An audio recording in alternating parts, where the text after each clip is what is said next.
Hey, how's it going, guys? So in today's video, I wanted to discuss my personal take on the Supreme Leader Kylo counter using Jedi Knight Revan and Jedi Knight Luke. There is no one perfect way on how to do it. There are several ways you can counter Supreme Leader Kylo with Jedi Knight Luke. But with my version, I have noticed with a specific turn order and using certain abilities, even with RNG, like in this situation, not applying ability block on Supreme Leader Kylo, you are able to pull out a win versus full first order with Malak, different variations with all 5 standing up. Very slim chance and rare time Old Ben will die, but that I would say it's probably 1 out of 20 times Old Ben will die, but that's still really good banners for GAC and Territory War. So I will be going over my mods at the end of the video. I will leave a time stamp in the video right now. You can go straight to that if you just want to jump into that first. But in this video, I will be discussing the counter to full first order. I will be discussing the counter to first order plus Malak or teams without red. But basically, the reason why I do foresight at the beginning with Hoda is because it negates RNG. But first things first is always mark Hux. Hux is going to be a problem child if you don't mark him first. I then work on the foresight with Hoda. And the reason I do this is because if you don't land this ability block here, then Supreme Leader Kylo can get out of control, as well as if there's a fast red, he could be a problem child as well. So that's the reason why I do foresight, plus it allows you to dodge a few attacks, which means you can keep your protection up for the most part of the battle. And then also you're going to notice that I'm able to land ability block and buff immunity with Bastila onto their tank or Kylo. You're going to see in my modding at the end that my Bastila is modded for a lot of speed and a lot of potency. Her basic ability block is probably the most important part of her kit for this counter. The buff removal and buff immunity is vital and good, but I do not find that to be the biggest part of her kit. But of course, you're going to see 3 videos of Supreme Leader Kylo full first order, 2 with variants of weird teams, 1 with like Traya, a couple with Phasma and Fu and stuff, no red, and 1 with Malak.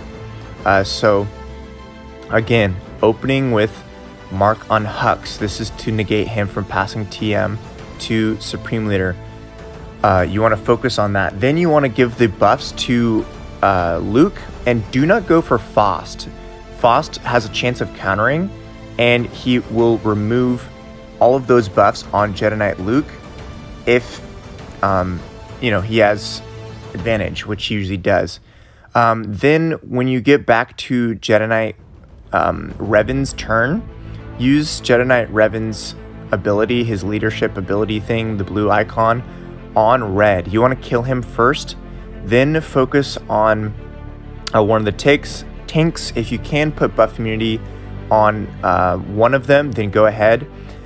But key factor here, once you pass that Jedi blue buff to Luke, pass it back and forth to Bastila Shan as much as you can.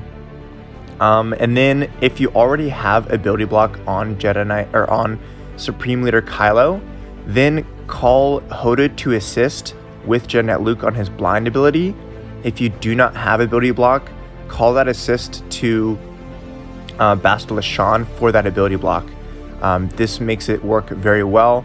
As you can see, banners here are going to be 57-ish plus on most of these battles. So here's a variation without red.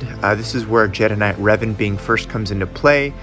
Based off his kit, he does get 100% TM when he falls to basically 1 health when he procs Savior.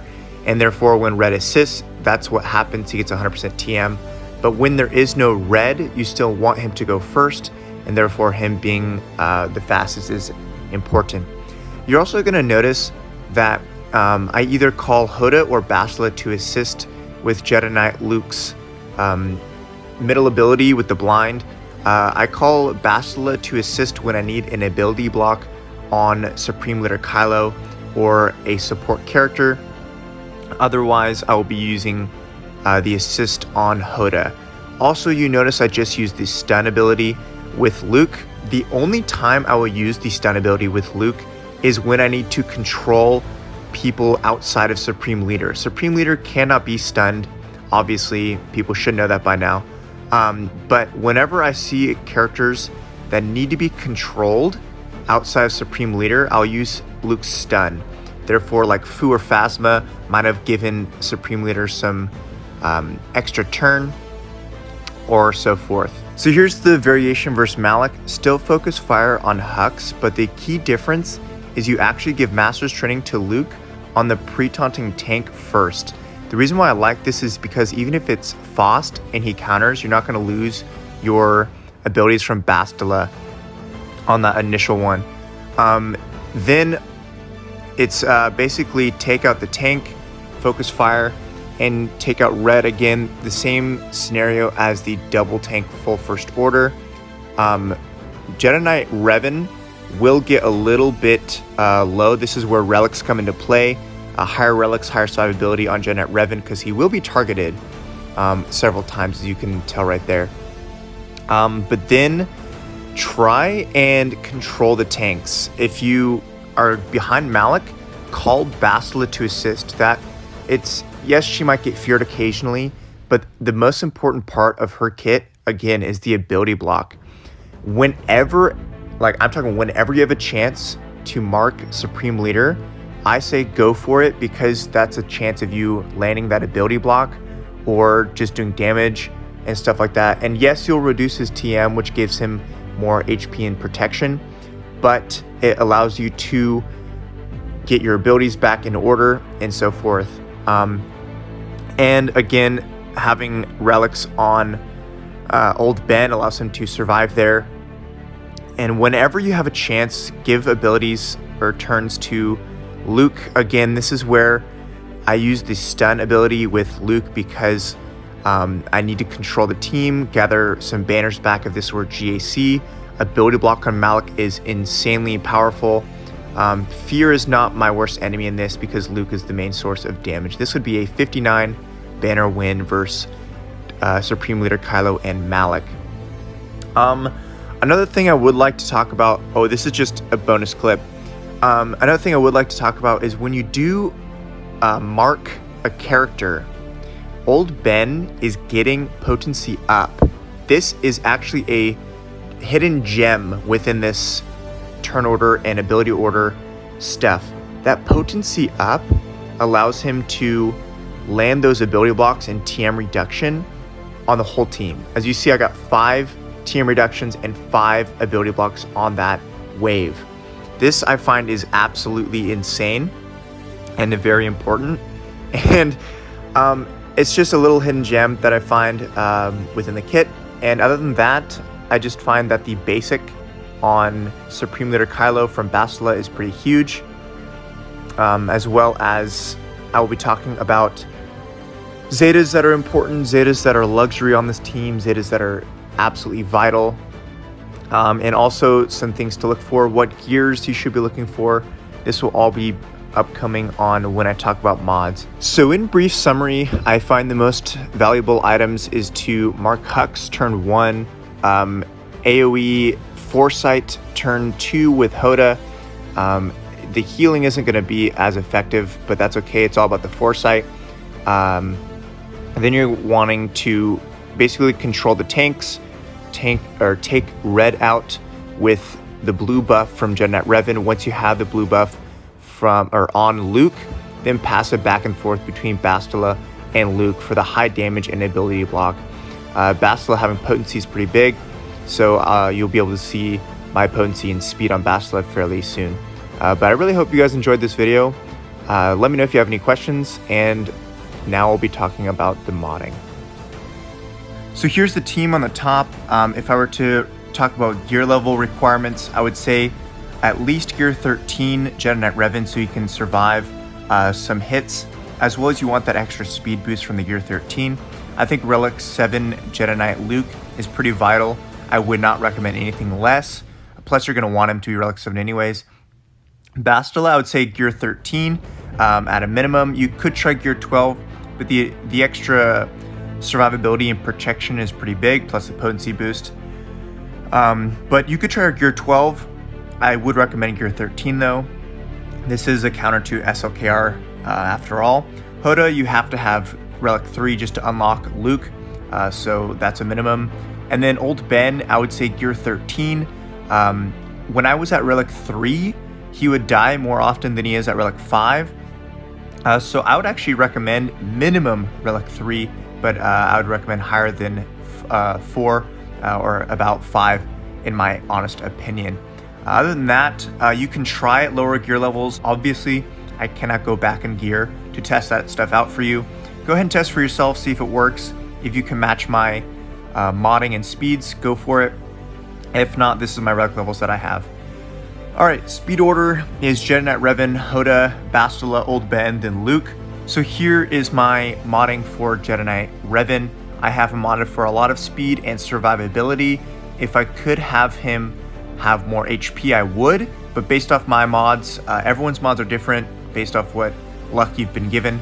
But for me, the best mods I could do is full protection. You just want him to have a lot of survivability. The most optimal modding is to have all three of these be a primary stat of health.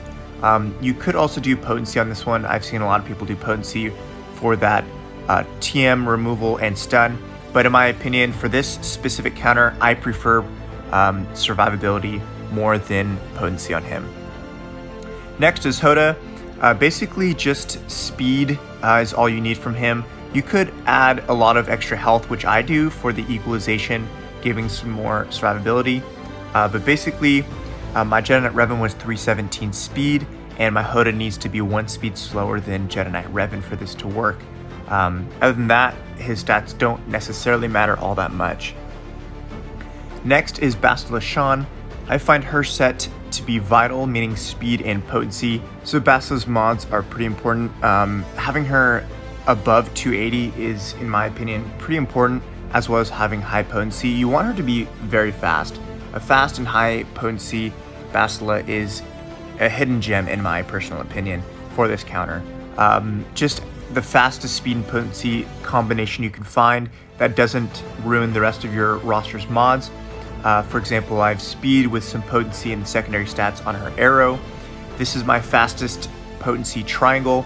The crit chance is not a hidden gem or anything, it's just my fastest triangle. Potency primary stat on my arrow, my cross, and then again, I prefer health on all of my Jedi over the protection bonus because Jedi overall, I've noticed benefit more from health except for certain tanks like Old Ben, but that's what I would recommend on her. Old Ben, same thing, speed and potency, but I find a more emphasis on protection, but also that potency on the secondary stats is pretty vital. Protection, focus on this with some potency. I have a potency primary stat on his cross and then protection here. But as long as you can get him pretty fast and high protection. Last but not least is Luke. You could do an offense set if that's what you have available for your mods. As long as you have high damage on your abilities, that's all that matters. It just depends on what you have available. But for me, I have an offense primary stat, crit damage triangle, offense primary stat, and protection. Jedi Knight Luke is one of the Jedi that I highly recommend a protection primary stat on. Him and like Gas are some of the Jedi I recommend that. But the reason for a protection primary stat is he stacks protection with his kit. So as for Zeta requirements, I think that all of Jedi Knight Revan Zetas are very important. Obviously, if you have Jedi Knight Revan, most of you will have all three, so I don't think that's going to be too big of an issue for most people. So for Jedi Knight Luke, just his unique, his leadership obviously is not going to be required for this because he's not in the leader slot, but his leadership is a good Zeta anyways. Bastila, her Zeta lead is not vital for this specific counter, but is a good Zeta overall. Hermit Yoda, I only have his strength flows from the Force Zeta for that Foresight. That I find extremely vital. I do not have do or do not. So if you have that, it's going to help your team, but for the most part, your character should not be dying anyways, so you're not really going to need it. Old Ben, I only had his If You Strike Me Down Zeta for a while practicing this counter. It did work, guys, it did work, but Old Ben was not holding his taunt as long as I wanted him to, and sometimes Jedi Knight Revan would die.